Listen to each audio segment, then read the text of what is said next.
Welcome everyone. My name is Bianca. I am with the MenEngage Alliance. I work as the Membership Engagement Coordinator for the Global Secretariat of the MenEngage Alliance.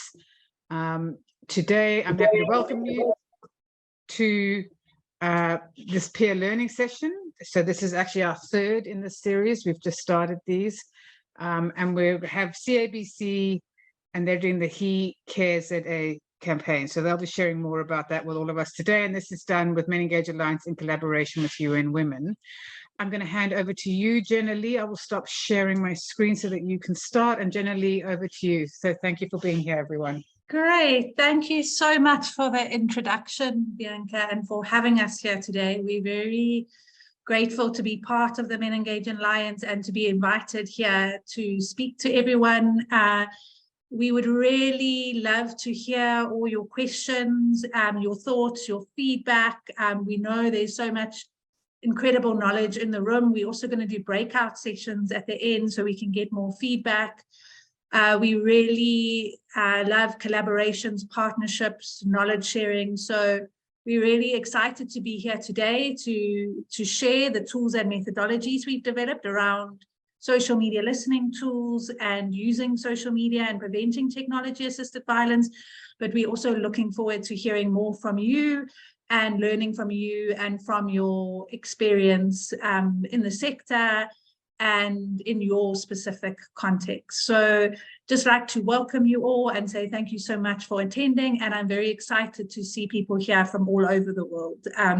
As we're working with technology and social media and social media listening tools, it really lends itself to a global reach, which is very, very exciting for me. So I'd also just like to say thanks to our funders, or Ford Foundation and the European Union.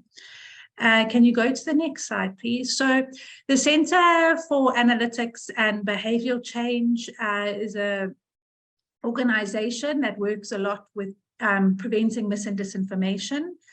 And we have 3 focus areas. This includes social and political division. So in this area, we look at working for democracy. So this is supporting the Constitution, the rule of law, and supporting that elections, checking that there's no mis and disinformation, and monitoring for violence. Then we have our social prejudice area focus, where our preventing gender-based violence and misogyny project falls, which is heCareZA, and looking at preventing technology-assisted violence.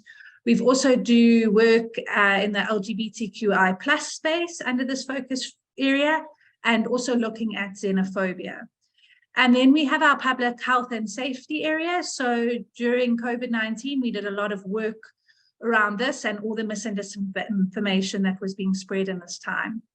So at the CABC, we have various core capabilities that work together on all the projects, and that really is our strength. So we have academic research, we have our data analytics teams that is using big data, they're using social media listening tools. We have our dialogue facilitation team, we have our high-end content creation team that creates content that's shown on TV, social media. We have our media and communications team, which is in newspapers and online media. And then we have our tech development team. So all of that is led by people who are really at the top of their industry, and they're part of our executive committee. Next slide, please, Rinchen.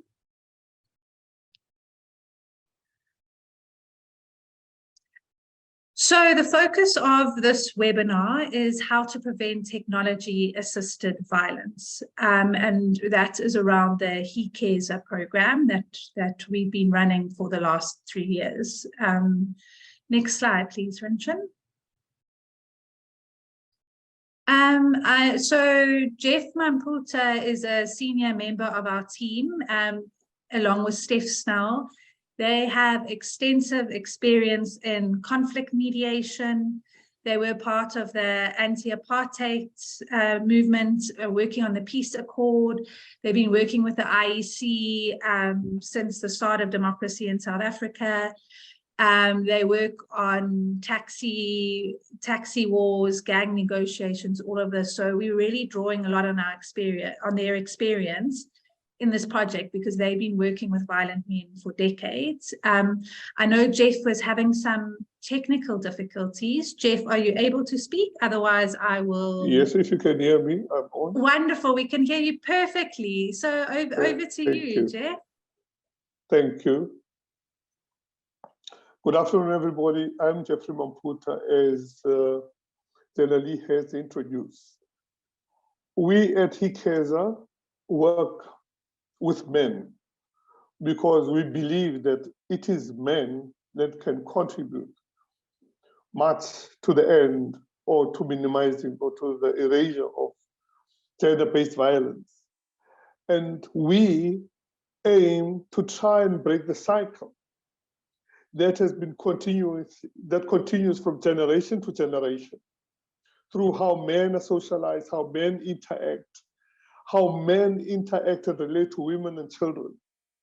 Because we as men know exactly how difficult it is for men to talk to other men about issues of gender-based violence.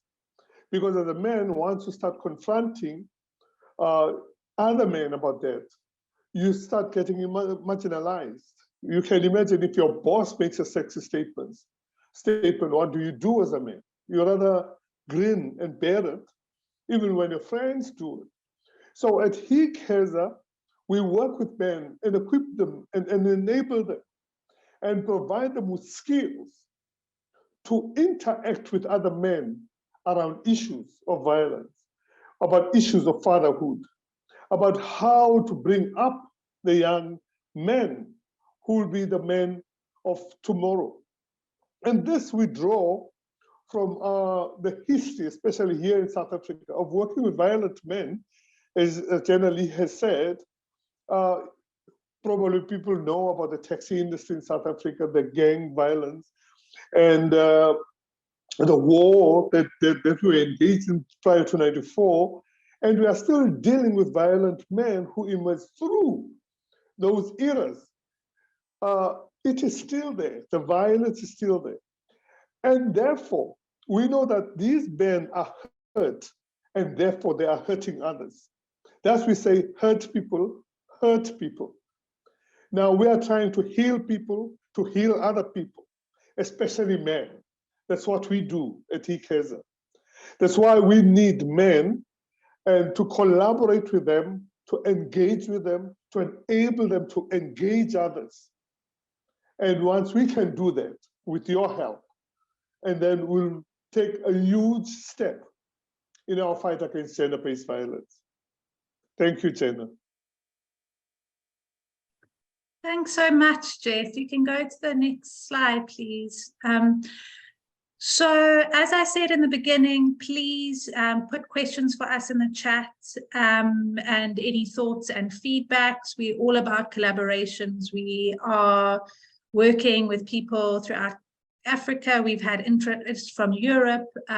We are going, as we go through this, you'll see more about what we do. We are going to be working with people in French. We do have members of our team who speak French.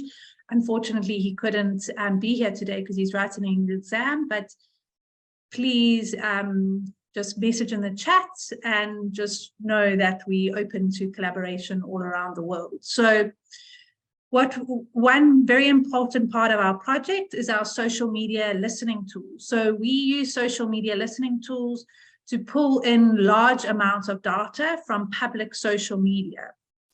This data is in real time and it's unfiltered, so you don't get that bias that you would if you're holding a focus group. It's really just what people are saying online. And we use this research, you see the different themes in the research, so we can really see the complexity of what people are talking about. So from the literature reviews, academically, we know there's a lot of pressure for men to be providers, but what are people saying about this? How are they unpacking it? How are they discussing it? What are the different thoughts about it? We've looked a lot into fatherhood and the intergenerational cycle of violence. How are men talking about their fathers, about being a father? How are they unpacking this? What are the cultural norms that are being passed on intergenerationally? And how are people navigating this as we move into a more modern or more global culture? And how are different generations navigating this? So it's really, really interesting to see the different perspectives and the complexity on this. And then we can also see different metrics. So we can see the conversation, the volume of the conversation, how that changes over time, what causes spikes in the conversation.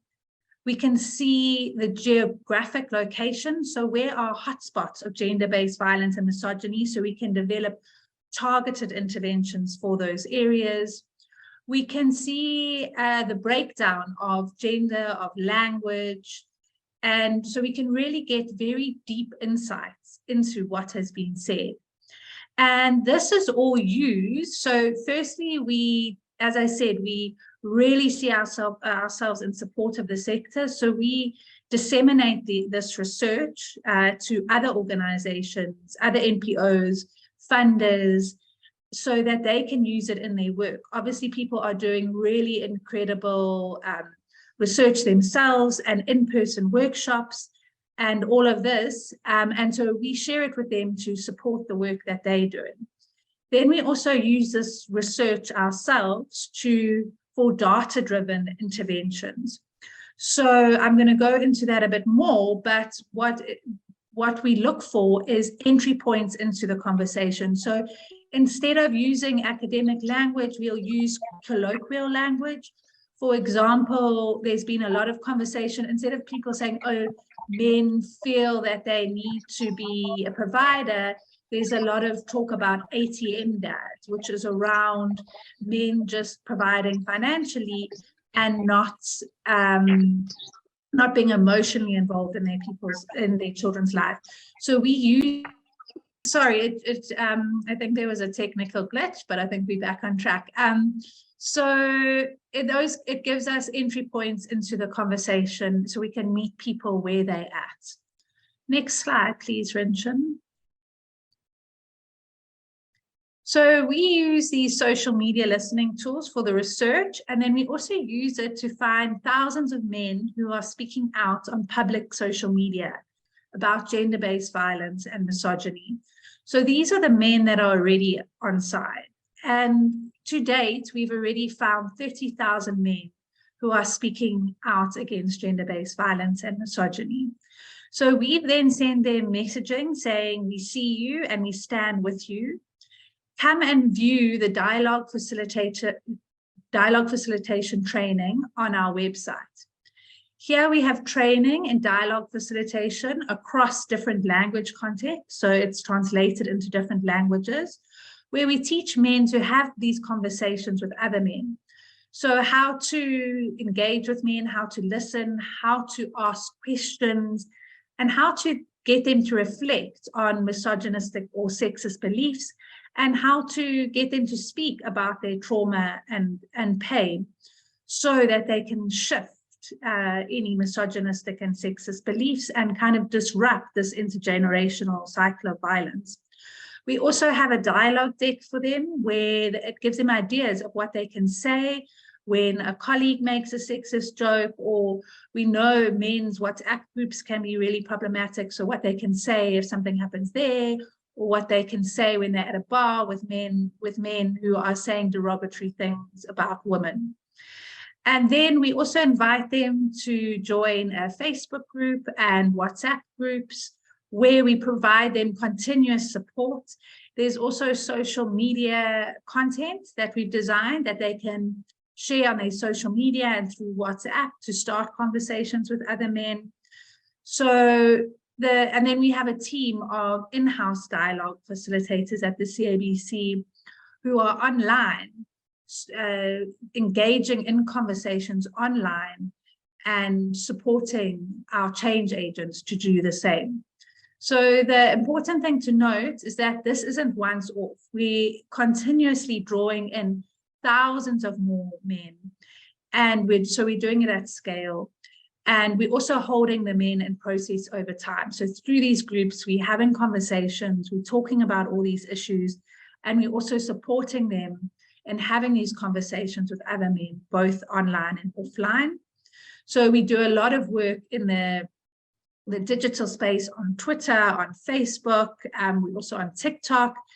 And then we're also using sectoral engagement. So we're having partnerships with the transportation industry, with the taxi associations, partnerships with corporate companies, with other nonprofits, and then also unions. We're looking into partnering with unions. We've had interest from them, and also possibly partnering with alcohol companies to get messaging into the taverns and bars where a lot of these issues happening, to use their infrastructure. So through this process, we're reaching men across South Africa and engaging them as change agents, providing them with tools and resources, also supporting other nonprofits in doing this work. And through that, we can shift the narrative over time and really prevent gender-based violence. Next slide, please, Rinchen. So I'm just briefly going to go into our dialogue facilitation methodology. So my background is in psychology, narrative therapy, and peace building. I've also run a lot of parenting groups in the nonprofit sector, and also done work with men to prevent violence. And then, as I mentioned, we have Geoff Mamputa, who you heard from earlier, and Steph Snell, who are both very experienced conflict mediators. And then we have a really amazing, dynamic team that works with us, who are very experienced in social media. So using all of our team's knowledge, we've adapted the dialogue facilitation that you would use in person to an online environment, so that we can be on social media. We know social media often promotes violence, hate speech, division, so we can be on there engaging with people and having more healing conversations. What's also very exciting is that we often reach men that wouldn't normally come into a workshop. Obviously, in-person workshops are so important, and they still need to be happening, but this is forming a gap that of men that wouldn't necessarily come into a workshop, and we're reaching them in their own homes. And a lot of the feedback we've had is that men are more receptive to introspection and having more deeper conversations when they're not in a public space, because they don't feel as confronted. So our dialogue facilitation methodology is to create a safe space and make the person feel understood and heard. So we allow them to express their perspective by asking questions. We ask them questions to draw them out, to get them to share their experience, their perspectives, and we listen to them. And then, continuing on the conversation, we'll ask them questions to get them to reflect on their beliefs that could be harmful or hateful. And that's really the way where we get people to go deeper and really think about what they're saying online. Rinchen and Kyle are going to both go into this a bit deeper and give you examples and all of that. And then we know mis and disinformation is prolific online, and it's a huge, huge problem. Fact-checking is obviously great, but it's so prolific. Fact-checking just can't keep up with it. Also, it comes down to who is the holder of the facts and the truth. So often fact-checkers are attacked, not attacked, but are criticized themselves, because who is the holder of the truth. So we're really trying to get the public to critically engage with mis and disinformation themselves, to double think before they just believe something or reshare it. So it's really conscientizing and putting the power in the hands of each person in the public. And the University of Washington did a study on our methodology with really exciting results, where it got people to not just reshare mis and disinformation, not just believe it, and they've really shared that study, and it's really getting good feedback, which is very exciting. You can go to the next slide, please, Rinchen. Great, so over to you. Thank you so much, Jenna-Lee, and hi, everyone. So my name is Janse, and I'm a dialogue facilitation team lead at the Center for Analytics and Behavioral Change, as well as an intellectual property master's candidate. Now, before I start, you would have heard a lot about Jenna-Lee saying the amazing team, but I really want to stress that this would not be possible without her, as you would have listened to her speak. So I'm going to unpack a bit about the dialogue facilitation and how the research team and the dialogue facilitation team work together, as well as a bit on measuring our impact. So without further ado, let's get to it. So the first thing to note is that the dialogue facilitation team does work in tandem with research in a sort of feedback loop.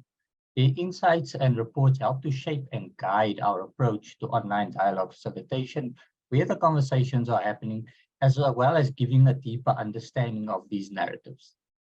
The dialogue facilitation team, in turn, releases bi-monthly granular feedback reports on where they've been dialoguing and what topics have been trending. And the goal really is to provide a more holistic overview of the patterns emerging from social media, as well as the content emanating from individuals. Now, moving to the research reports. These really aim to generate a deeper understanding of gender discrimination through an analysis of public social media. Briefly, it provides an overview of the team's research into online conversations in our focus area, sets out these findings, and as mentioned before, are used to engage men. I'm going to take you through some of the key findings in our latest publication, Research Report 3, which is available publicly. Our data set is comprised of a wide array of topics, and no single topic or group of topics dominated the conversation. Conversations relating to Lobola found that users shared views around the bride price and negative sentiments around women having tattoos, smoking, or not being virgins. So the veracity of these statements could not be confirmed, and the sentiments expressed do not reflect the traditional culture of Lobola practice. And thirdly, the posts highlighting the perceived social and financial pressure that men felt was necessary to please women got significant traction. Concerns around mental health difficulties stemming from this pressure sparked conversations around masculinity and the fear that being perceived as weak may stop many men from seeking help related to their mental health. Another post viewed over 2 million times concerned a male expressing their fear of other men, but noted that this perception is not often spoken about. So how do we use these insights? The dialogue facilitation team uses the insights from the social media listening research reports to inspire online dialogue facilitation and see what conversations are happening on social media, as well as to create social media designs that are relevant and boost engagement. So the insights, and can we go to the next slide? The insights from the third heCareZA report were used in various ways by the dialogue facilitation team. One of the ways that the team uses these insights is to understand that online conversation more deeply and to guide our work by using the insights to look for more conversations from these highlighted areas that had come up. I've selected 2 insights from the report due to their core relevance to the heCareZA program. And in the first instance, the report notes that a Twitter thread under the theme "Man" was found of men sharing that fear of other men, sharing their fearful ride-hailing experiences with each other. The insight speaks to a common social reaction which is often neglected in conversations. Men do indeed suffer at the hands of other men as well. It was also noted that when men engage each other on this about feeling scared of other men, they do not make the disclaimer that it is not all men. That is quite common. Now, if we move to the second insight, where the report notes that the perception of a societal pressure to please women could cause mental health issues for men. And this really highlights one of the key issues that men face in society, and that unfortunately we do continue to perpetuate. An oft-quoted phrase on Twitter by comedian Chris Rock goes, "Only women, children, and dogs are loved unconditionally." Now, this phrase speaks to that toxic desire and pressure placed on men to provide and be strong for their families or partner. Now, this idea, this notion, partnered with the harsh economic conditions where individuals are often living hand to mouth or in fight to flight mode, may lead to severe and undiagnosed mental health issues that are expressed online and indeed offline. It may similarly lead to resentment for women who are perceived as passive receivers and not contributing to the relationship. Now, of course, it cannot end there. The dialogue facilitation team also tracks our impact online. So when we are dialoguing, and once we finish that up, we tag each individual tweet we put out into its respective narrative. This essentially means that the data is accurate and we are able to include ongoing conversations. But it also means that we are able to cut, slice, and play around with the data in a variety of different ways. We can also compare different projects to each other using reach or check which project gains the most engagement. So on the slide there, you'll see that figure 1 represents the dialogue facilitation team's total activity inclusive of liked content from the past month, while figure 2 represents the dialogue facilitation team's activity over the past 6 months. So over that first period, the dialogue facilitators posted 132 times with an overall spread metric of 336,000 impressions, as well as having a reach of 283 accounts, which reflects the number of times someone has engaged with these posts.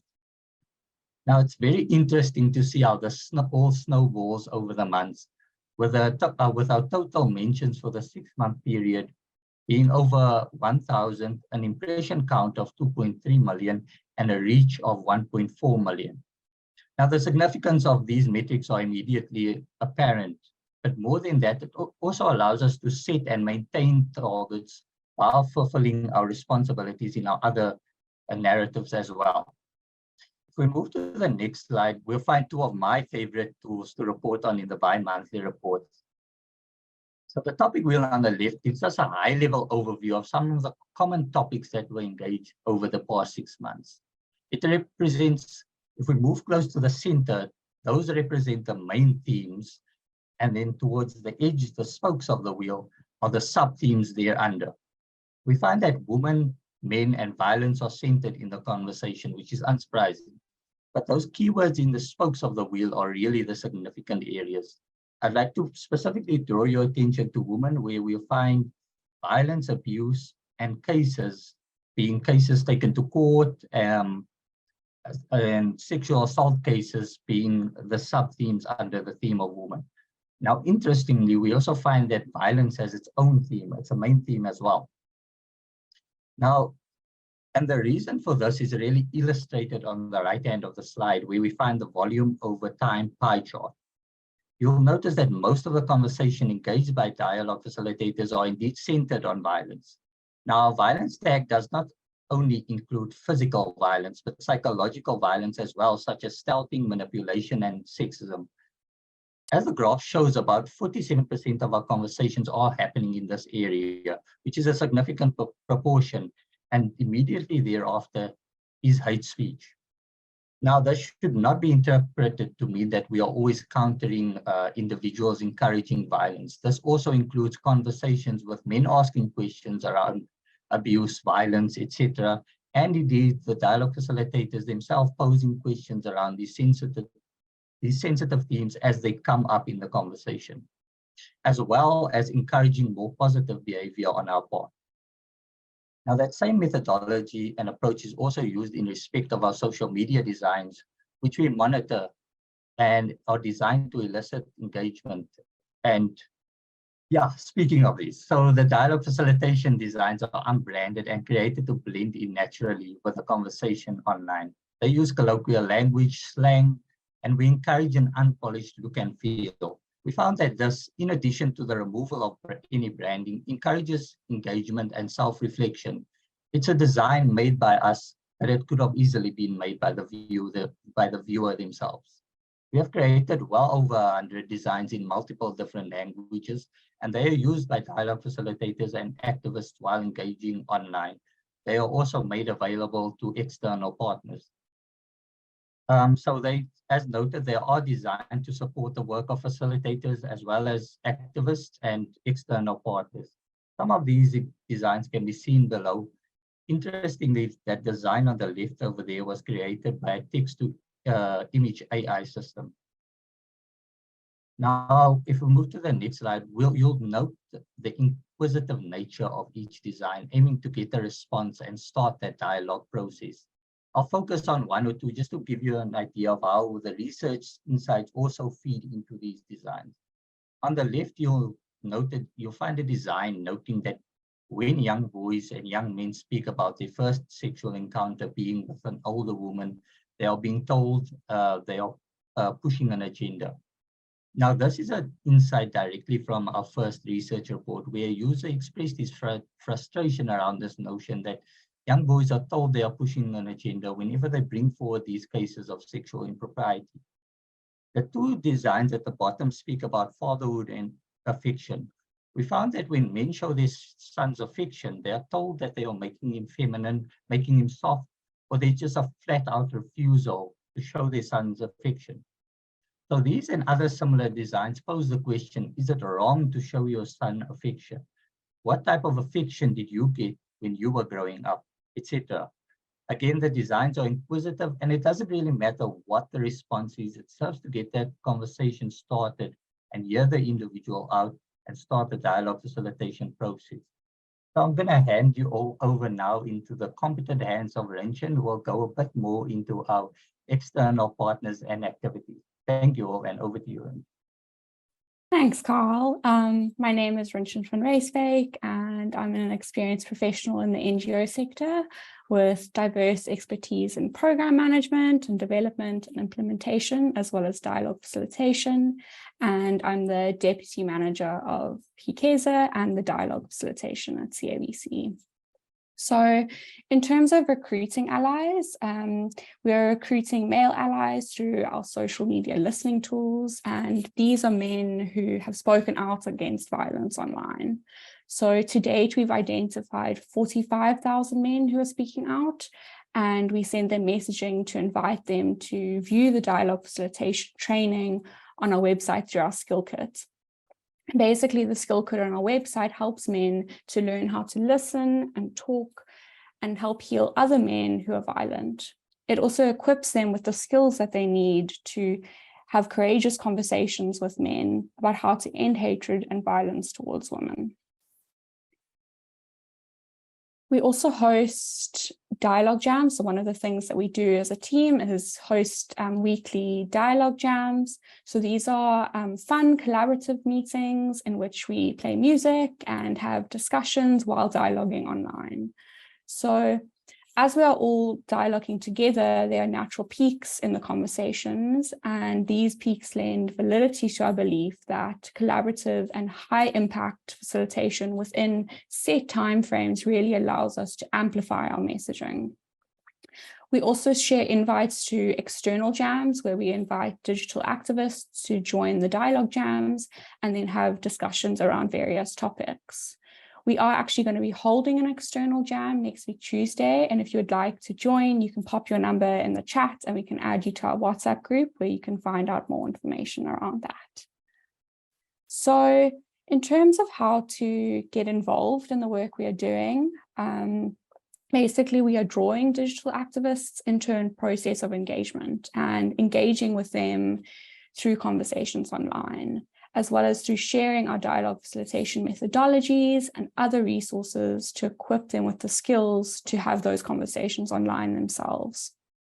So this includes sharing our latest research report findings. We also share free illustration toolkits on our website, where Carl was talking about these Canva designs that we create.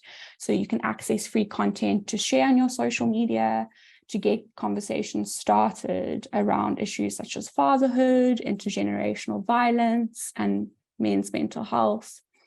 We also share our dialogue deck with everyone, and as we've explained, dialoguing is a way to help and support men who are caught or stuck in spaces that really encourage hatred and violence towards women.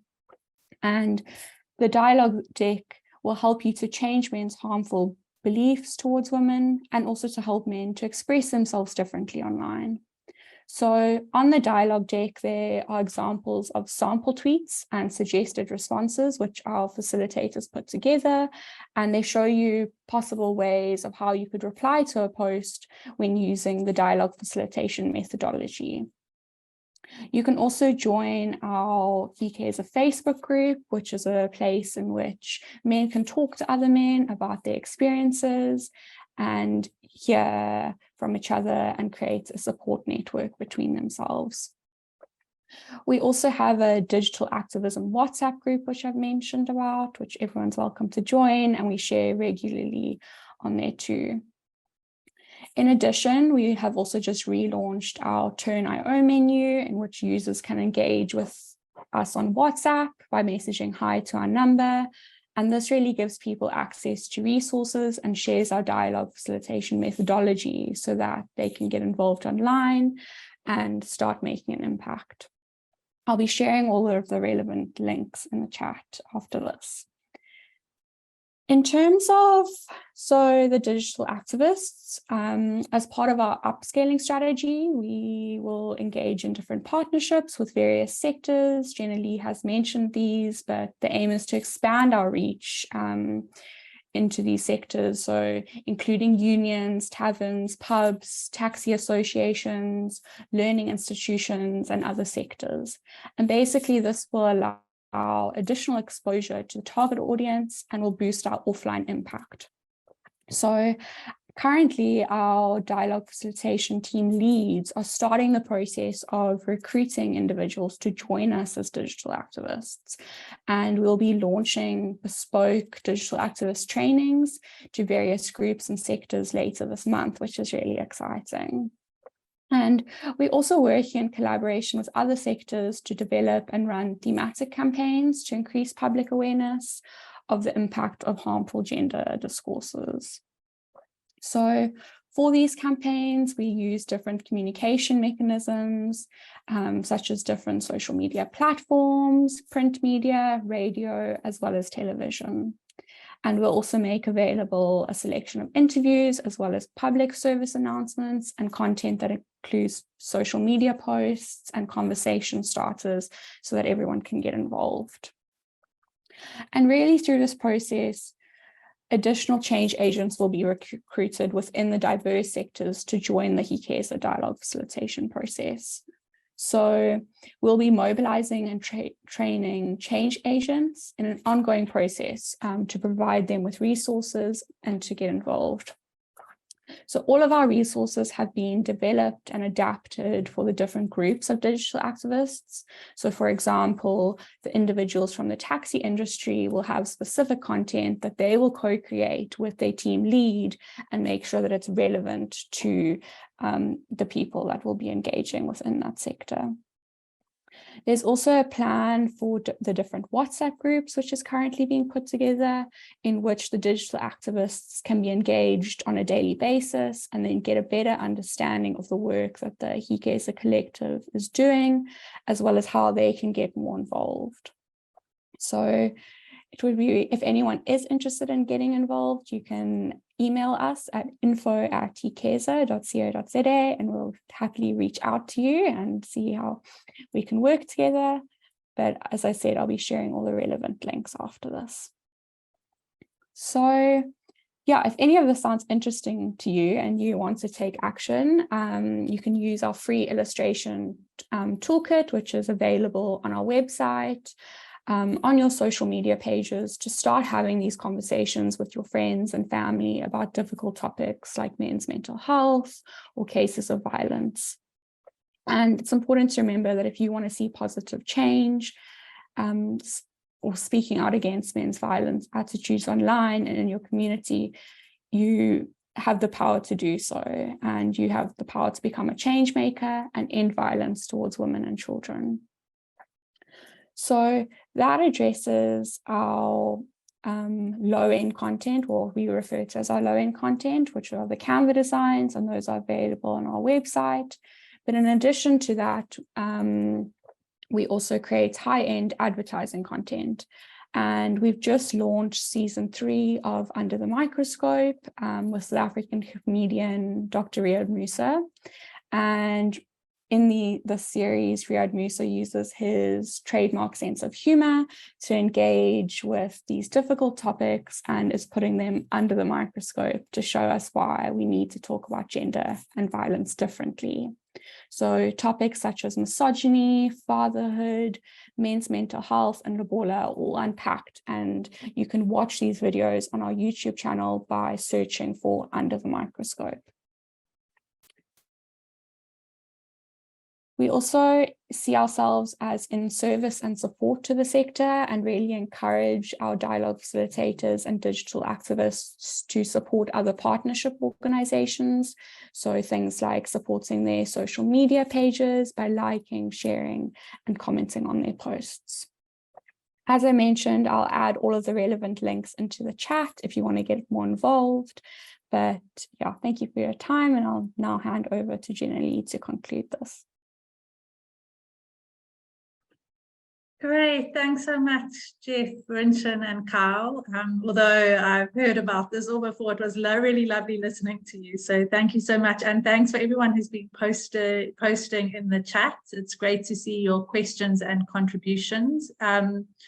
So we are going to do breakout rooms after this, but just to say thank you for listening to our presentation. We are really have interest from Nigeria and different countries to do the training there. So please, as Rinchen said, pop your number in the chat, and then we can chat more about doing this in your context. It really can go global, as there really is a lot of interest from various countries.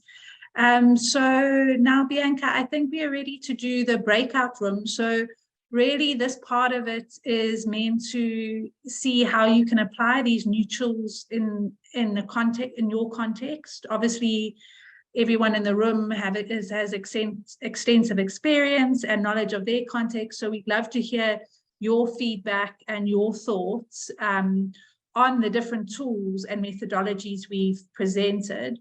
So what everyone will be discussing in their rooms is what is exciting for you, and then what are the opportunities that these tools, methods, and approaches present in your context. Okay, great. Thanks so much. Welcome back, everyone. So we'd love to use this time. So for the next 20 minutes, just for you all to share, whoever wants to share, and also to ask us some questions. So if you would like to share with us, if you could just put up your hand, and then you can share what your group discussed. And if you have any questions in that, you can also ask your question. Obi, you're welcome to take your mic off then. Go ahead. Hi, Jenna. It's my pleasure to be here. I just wanted to find out, you made mention of, I think, University of DC. I want to find out if you work with the university in your research and in engaging boys and men, and also using the social media, because I was just wondering, what specific roles, universities that, turns out a whole lot of young people, out of the university, and how they could also impact in heCareZA project. Great, thanks so much for all your interest in your work. Obi has been part of our group, and it's very, very exciting. So the line was a bit unclear, so I apologize if I'm not responding to your question correctly, but I heard that you were asking about universities. So we are working, so we were incubated by UCT here in South Africa. So we've done a lot of work with them academically. And we are currently collaborating with a very experienced researcher who has her doctorate, Astrid, at Stellenbosch University, who is doing research into the project. Then with our digital activist groups, we are also recruiting digital activists from universities, because obviously we know that it's a firstly amazing place to engage men, because we know there is gender-based violence at universities. We know there's drinking and all of these underlying factors. And we also know that there's a lot of talent at universities who will strengthen the program. So, and also that obviously that age group is very active on social media. So we are very involved with universities. Kyle, I saw you were nodding a lot. Would you like to add anything on? And you, Kyle himself is doing his master's. So, Kyle? Yeah, I think I'll just add on that is, you mentioned it, and I'm not sure if you are from South Africa, but that is a space that we are actively trying to we are actively getting into and engaging there and recruiting there, and because it's also a space that grows, and as they go out, they have impact in their communities, etc. So yeah, that is one of our key points. Thanks, Kyle. Saeed, I see you had your hand up. Would you like to give feedback or ask a question?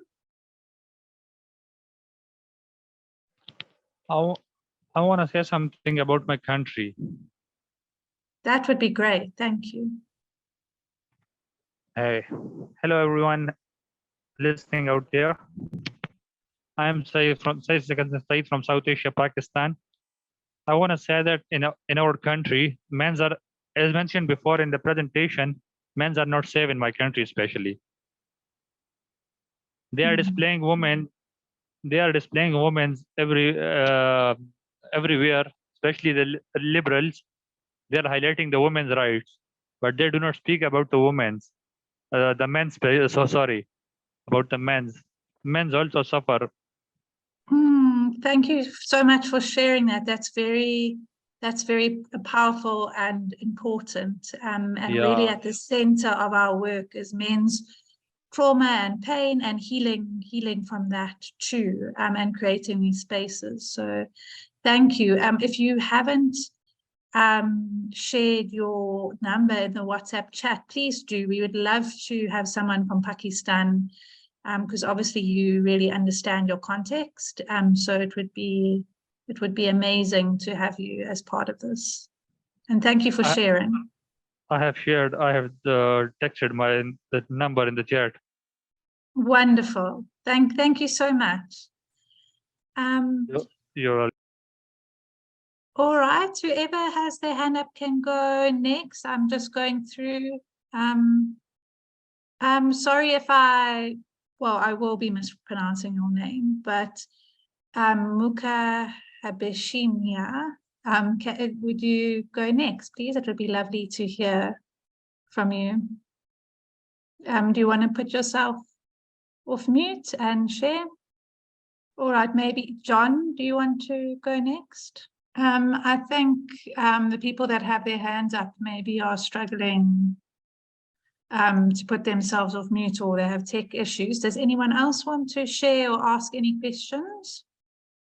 You can just take your mic off and go ahead, because it's difficult to see the hands. Yes, I would, if any. Wonderful.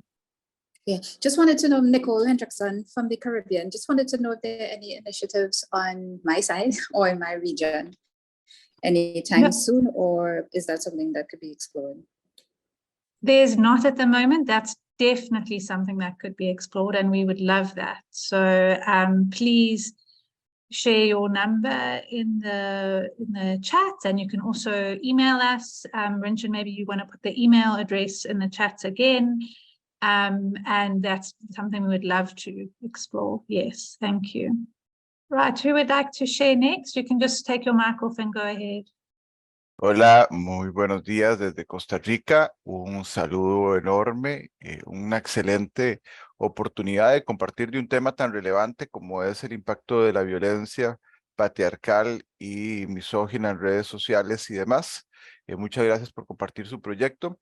En Latinoamérica, conversábamos en el grupo, existe una necesidad importante de reflexionar sobre este tema e iniciativas como la que ustedes proponen, ya que si bien es cierto, hay algunas páginas en redes sociales que intentan abordar el tema del machismo, del neomachismo, del patriarcado, de la misoginia.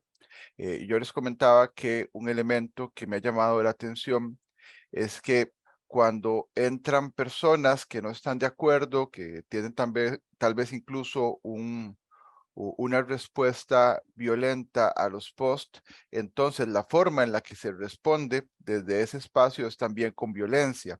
Entonces me gustó mucho que las imágenes que ustedes proyectaban, que los recursos que utilizan, sí lo están haciendo desde un espacio propositivo y además no violento. Entonces sí creo que esos espacios de entrenamiento sobre la forma en la que se debe interactuar en redes sociales, en la que se debe responder, es algo que necesitamos muchísimo acá en Latinoamérica, y ojalá se pueda traer este proyecto a este contexto para hacer un abordaje más adecuado y poder llegar a la población de una forma más estratégica. Muchísimas gracias.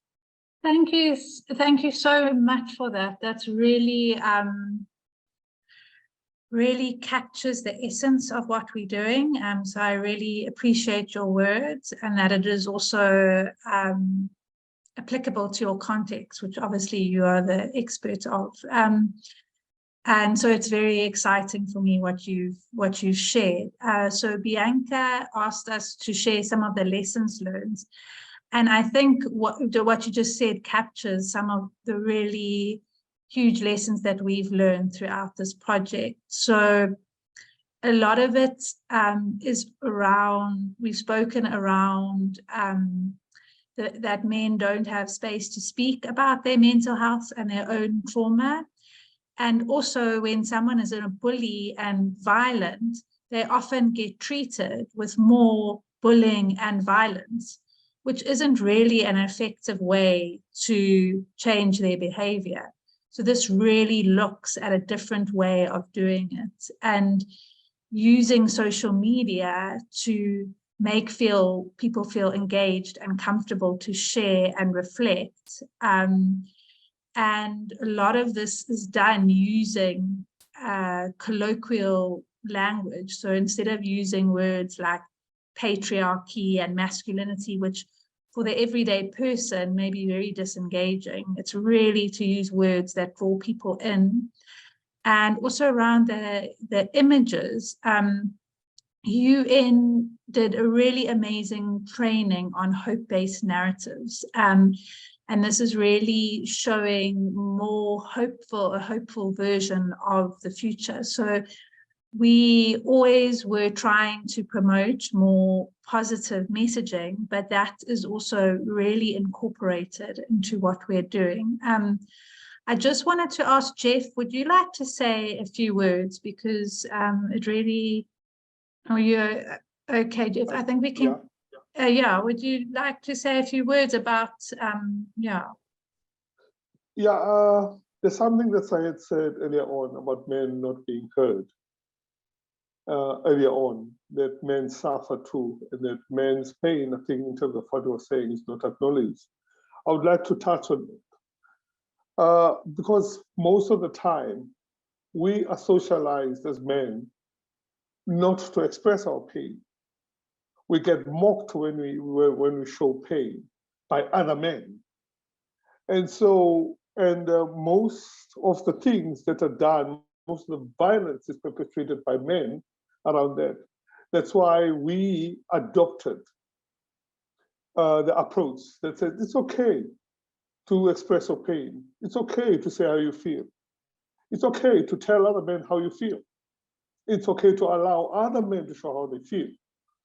So in terms of our approach, you were saying earlier on, that men have been socialized through pain and not through healing.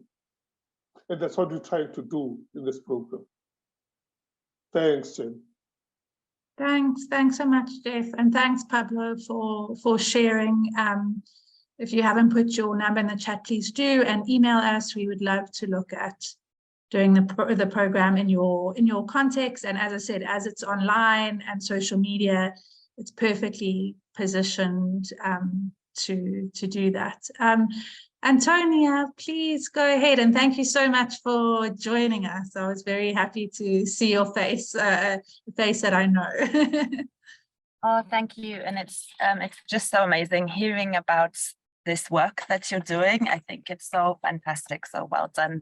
And I had, I guess, 2 questions. I haven't necessarily formulated them very well, but I really love the sound of the approach of not, being very engaging rather than alienating in how you're approaching the topics and with the men. And Geoff was just explaining about how you do that. And I was curious at some point just to hear more about how the shifts that you see happening, what are those? And that was a question. And then 2, I haven't really figured out how to articulate it, but I guess I was thinking about how social media is such a vehicle for also the objectification of women and the sexualization in a very extreme way, and of men actually, but particularly of women, and how often that actually does translate to real life sexual violence. And I'm wondering how much and just a kind of rape culture, I'm wondering, it's very difficult to engage with that, but I'm wondering if that's kind of on your radar, I guess, and maybe I can figure out a better way to put it. But I'm just aware that that's something that social media is taking, I feel is taking us backwards in terms of men, and gender generally in that sense. And then the other question I have is I really love that you're using, very ordinary words like, just, I guess, not using the technical language of masculinity and finding ways that work for men, because that's the only way that this can work.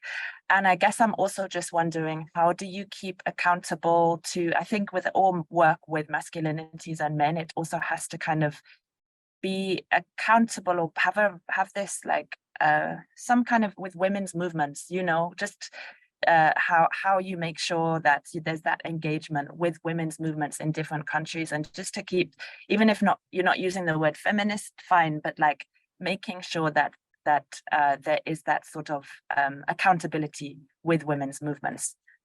Thank you so much, and it's so wonderful to hear about this work. Thank you so much for your questions. Questions are actually my best, especially the ones that are difficult to articulate, because that means they're very powerful questions. And I always learn more from people's questions, and they take me deeper into the work. So thank you. I'm going to hand over to Geoff to answer, but just about the feminist movements, I think that's really, really essential point that you brought up.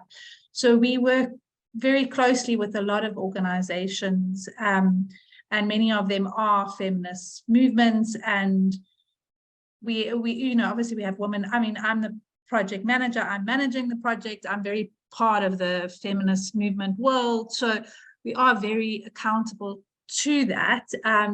If you had more suggestions of how we could incorporate that more, that obviously is important. But it really is, I feel like it's very inclusive and accountable, and it's very important always to be getting that feedback. And although we're working with men,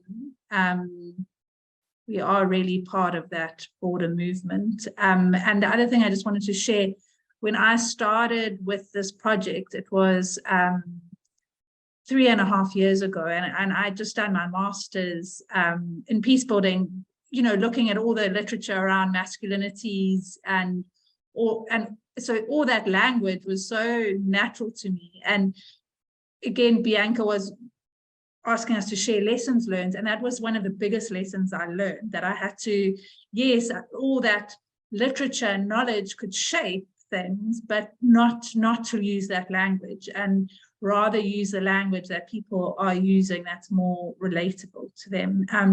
But Geoff, let me hand over to you for you to answer questions. For that, Jenna, it is not to answer, just to make this comment and emphasize this point that Antonio raised. Language can be very alienating. The issues that we deal with are issues that affect your ordinary person. And yet the language that we try and use most of the time as NGOs especially to look and address the challenges tends to be a very academic and alienating language. And then that, in a way, for lack of a better word, turns people off. That's why, as Antonio noted, we talk about men and relationships instead of talking about toxic masculinity and all of that. That's, big English, And I don't know if Kyle mentioned it, but here in South Africa, we even use slang as part of the work that we do when we interact with people. It will be your colloquial language that is used by young people, that is used in particular areas, and the language that people can relate to, rather than the language that we studied in. That is how we interact with men and get them to interact with us and get them to open up by using the. I think we lost Geoff. I'll just give him a moment, and if he doesn't reconnect, then we can carry on. Then Kyle, do you want to add on while we're waiting for Geoff and Rinchen? Do you have anything to add on? Oh, Geoff, we lost you for a second. Are you back? Oh, no. Yes. We don't want to lose any of your wise words. No, I was just in summary. I was saying that one of the things that we do consciously is to use the language that the person on the street uses. We even use slang in our canvas, in our communication with men, because we want people to understand. We want to be understood. We want to be accessible, because the language can be alienating. So it's a conscious and deliberate use of language that we employ within heCareZA. Can you hear me? Yes, we heard you. Thank you. Thank you. Thanks so much, Geoff. Carl and Rinchen, do you want to add anything on? You go, Carl. I feel like you have more to share, and you man in the room. I'm not sure if just tell me if I'm a bit off track with this, but I think I want to start with adding on to where Geoff left off, and that is that words are also very powerful and they do have a real world impact. And now going to perhaps the way I understood it is that, I've been having this situation, or rather, let's call it a back and forth, with a very popular account. And an issue came up where we had a situation where a video was released of supposedly two drunk individuals engaging in sexual intercourse. And this is a trigger warning. I don't know how to, maybe I should be clinical about it. So, and then a lot of individuals, so it was clearly an act being perpetrated by the man. And the woman was spilling her drinks and all of these things. And now naturally the question of consent comes up. And the dominant view, no, let's not call it the dominant view, a few of the views expressed was that, yes, the woman can't consent, but the man can't consent either, therefore it's not sexual assault. Now, that was a very problematic way of looking at that. And so when I go in there, I don't go in with a very sort of legalistic approach, even though my background is in law, and I know that it's a problematic approach. I approach it in terms of, you're right, consent is negated by alcohol, but that does not mean that you are not responsible for your actions while you are drunk. And that was the one that worked. It's not engaging about the complexities of consent or, you know, drunkenness and all of that things.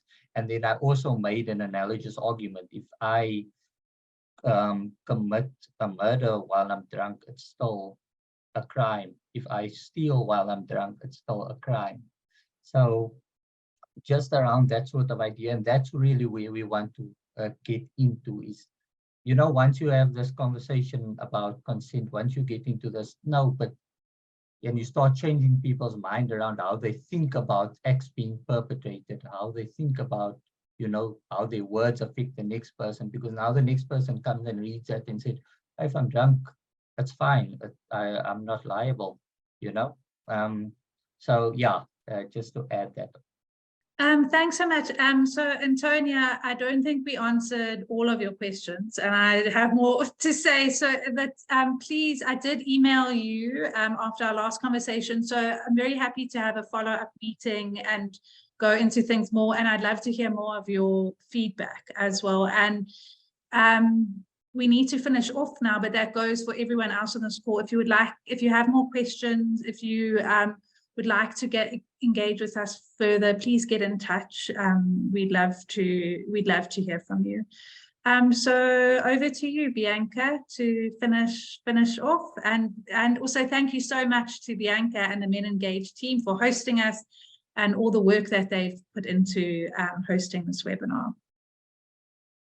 Great, thanks so much. So thank you to all of you, to Jenna-Lee, Rinchen, Geoff, Kyle, thank you for being here with us, and thank you to all the participants that have joined and engaged today. As I said earlier, this is part of a peer learning series that we've recently initiated. So if you are a member, do go onto our website and take a look if you have a project you'd like to share, particularly around GBV prevention at this time. So also to let you know that we have another one of these coming up in August, so these will be monthly, so do look out for that. And then also our final decolonization session will happen toward the end of this month on the 27th, and so also look out for the communications around that. And that's it. Thank you, everyone. We will share this recording, and as Jenna-Lee said, if you have anything you'd like to reach out to them about, please do feel free to. And if there's any way that we at the Alliance can help with creating the connections, just let us know. So thank you, everyone. Take care. We will see you again soon. And thank you as well to the interpreters, as always. Yeah, they were amazing. They were really, I didn't even know how they were doing it. I was so impressed. Thanks so much, everyone. Bye. Thanks, everyone. Bye. Take care.